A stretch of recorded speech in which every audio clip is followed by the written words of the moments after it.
Ο Φιδίας όταν πήγαινε στην Ευρωβουλή και ήμουν συνεργάτης του για μερικούς μήνες. Έκαμε εκείνους τις ψηφοφορίες τις διαδικτυακές μέσω του TikTok, στις οποίες έβαλαν πολύ βαρετά ερωτήματα. Όπως για παράδειγμα, αν θέλουν τη Φόντερ Λάιν. Και όταν έβαλαν το ερώτημα για τη Φόντερ Λάιν και ψηφίσαν εκατομμύρια άνθρωποι, το 80% είπαν ότι δεν τη θέλουν τη Φόντερ Λάιν. Ενώ η Φόντερ Λάιν ψηφίστηκε στο Ευρωκοινοβουλίο με 80% υπέρ της. Δηλαδή τελείως αντίθετα. Και ο Φιδίας ερώτησε πώς είναι δυνατόν ο λαός να μην τη θέλει, αλλά τα κόμματα να τη θέλουν. Σημαίνει ότι η αντιπροσωπευτική δημοκρατία δεν δουλεύει.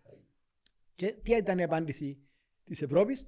Εν Κινέζοι, εν Ρώσοι, οι οποίοι είναι στο άψου. Και για μέ κουβεντιάσαμε και είπαμε ότι χρειάζεται ταυτοποίηση να είναι μόνον εκείνοι που δικαιούνται. Να μην μπορεί κάποιος να πει εν Κινέζοι, εν Ρώσοι, εν ξένοι κλπ. Οπότε με τον τρόπο μπήκε το θέμα της ταυτοποίησης.